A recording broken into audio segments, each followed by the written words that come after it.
The Michael Jackson case today is almost unbelievable. Like Peter Pan, who Jackson says he emulates. It was almost like a bad fairy tale. Before we get to exactly what happened, let me just give you a sense of what we're talking about happening in court today, all right?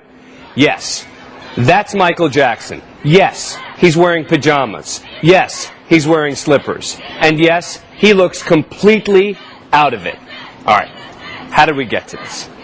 8:30 in the morning, court's supposed to, it's Tom Mesereau arriving on time at court as usual, taking the usual shot. You know, then he heads into court, and the question, of course, is people sitting around, where's Michael Jackson? He knows he's got to be there on time. He knows that he's been late before. He knows that the judge was furious. 8:35, comes out, judge says, where's the defendant? Well, Tom Mesereau says, he has a bad back, Your Honor, and he is at the hospital. Got a doctor on the phone. The judge interrupts him and says, you got an hour to get him here. I'm issuing a warrant for his arrest. Get him to court. I don't care about talking to any doctor. So Jackson's got then he's got to go 35 miles in 50 minutes to make it back within an hour. That is what we were doing for about an hour. Watching Tom Mesereau frantically talking on the telephone, trying to find out exactly where Michael Jackson is. Where is my client? When is he getting here? Everyone's waiting around. We're wondering if these guys are going to slap the cuffs on Jackson when he gets to court. Because there's a warrant out for Michael Jackson's arrest because he hasn't shown up at court. All right. Then, after the waiting, an hour goes by. He doesn't show up. 2 minutes after the hour, he emerges. Well, we were wondering whether he was going to show up on a gurney or if he was going to be carried out of there. Jackson has enough to wave back to the fans.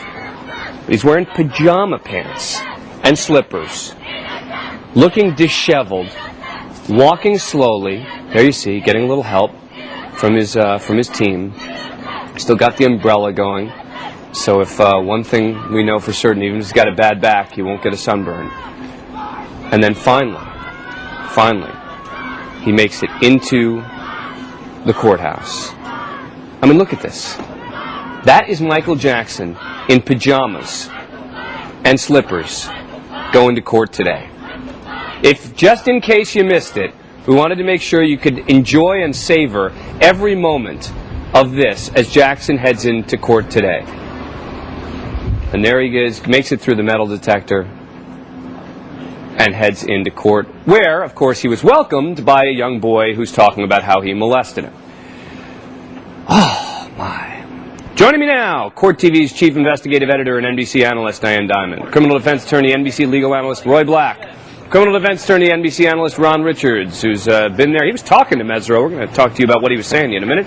Former Essex County, Massachusetts prosecutor Bill Fallon, and MSNBC analyst and Jackson family friend, Stacey Brown. All right, Diane, you had a real bird's eye view. You were one of only two reporters who had a chance to be right next to Jackson as he walked by. I'm going to ask him to put that video up again. And if you can describe to us what you said to him, how it went, what he looked like, set the scene for us.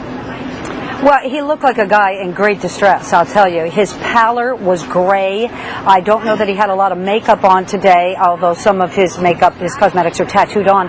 But he was shuffling like an old man.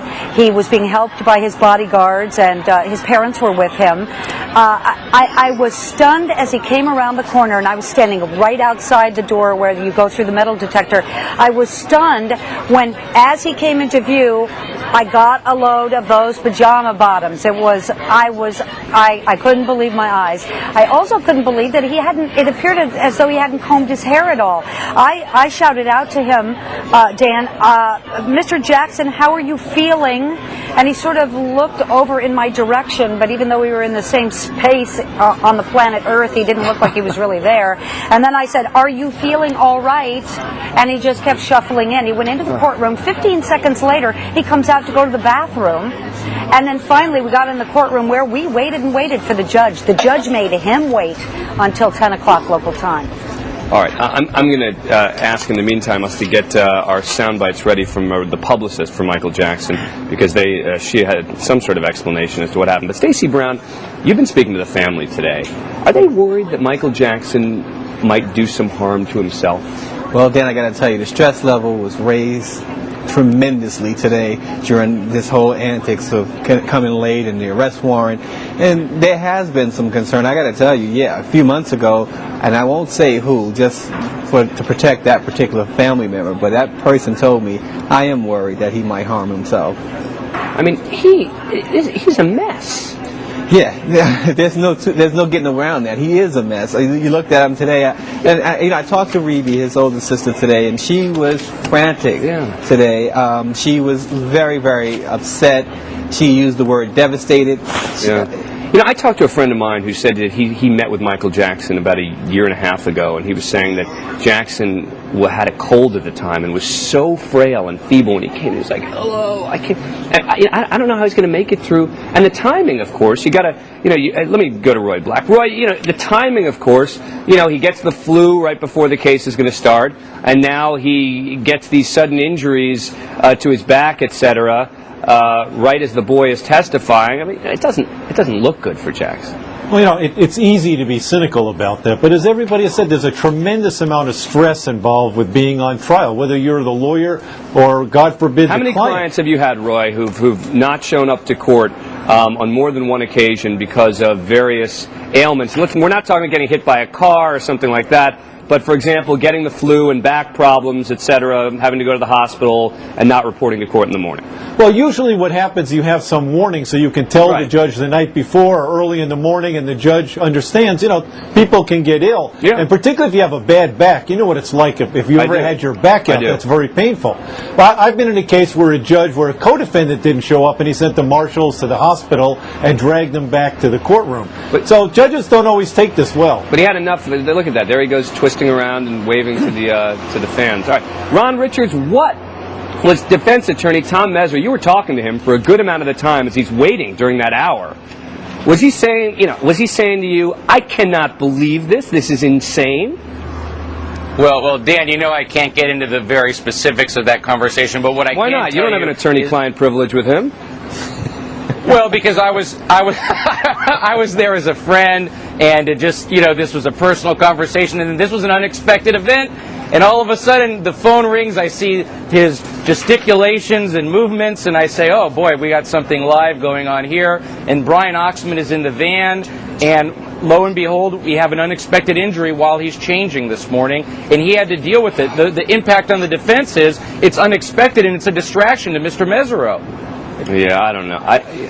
Let me play. This is Ramon Bain, the spokesperson for Michael Jackson. He had no choice. I mean, he was suffering from a terrible back spasm. He went to the hospital. They didn't release him in time for him to go home. So he went from the hospital to the court. And let me say this to you all. Michael Jackson was looking forward to being in the court today. His defense lawyers have done an excellent job in the last 8 days. Bill Fallon, look, in the end, it seems if we get the shot of Jackson leaving court, that would be great. In the end, it seems Jackson left unscathed, in a sense, meaning the judge had made all sorts of threats. Jackson showed up, and, he's now leaving. The bail has not been revoked. Expected? I mean, I'm not surprised. I think it would have been a little bit overkill for the judge to revoke his bail, don't you? Dan, I think it would have been, but this is the last time Jamma Jackson gets away with this. This is so ridiculous. And if anybody has any question about Michael Jackson being able to commit this crime, even after the Bashir film, this proves he doesn't listen to anybody. It's that same person who in the Bashir film, he's a nut. I think he did it? I absolutely think it shows that he's not playing with the full deck. He doesn't live by the rules. Any attorney, anybody would have said, call your attorney, get to court, say I'm sick. But guess what? He thinks he's above it. And that's what I'm not just looking at Jamma Jackson being mentally ill, because quite frankly, I think he is mentally ill, and it's a sad statement about people who have much worse problems. But he lives by his own rules. Dan, having been castigated by the judge before, what kind of person says, I'm going and I'm not released? He's not in prison arrest in the hospital. And all I'm saying is, when you say Michael Jackson, a normal person, wouldn't do this, this, and this, I think this is evidence that he just doesn't know what a normal person does. And again, here's another more explanation from his publicist, Ramon Bain, a couple hours ago. At about 5:15 a.m. this morning, Michael reached out to me, his attorney, his brothers, his family, to let us know that he could not move at all. It was advised by his attorneys and others that he go very quickly to the hospital that's not far from his residence. It's the Santa Ynez Cottage Hospital, which is about maybe 10-15 minutes away from his ranch. We were hoping that they would give him a muscle relaxant so that he would be able to move. Diane, am I wrong? It seemed Tom Mesereau didn't know exactly what the situation was when he arrived in court this morning.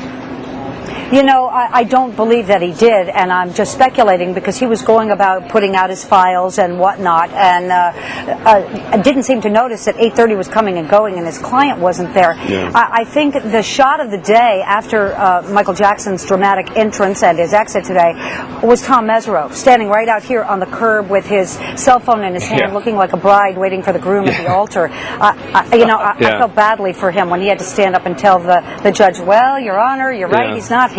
Yeah, and then to continue the analogies, he arrives like Cinderella after midnight, fearing what he's going to turn into. Very quickly, Ron Richards, Mesereau, did he say anything to you about whether he knew Jackson was going to the hospital? Well, I don't believe he knew because Brian Oxman was in the car with him, and Mesereau's here to win the case and to cross-examine. Oh, that's it? So he shouldn't be privy to the fact that his client's not going to be in court this morning? Well, it was unexpected, and this is at 8:15, Diane, so you can't expect him to know this. Brian Oxman is in the van. That's what his job is to get him to court. So Brian Oxman, come on. His job, you're telling me that Mesereau's job doesn't involve knowing where his client is? Come on, Ron.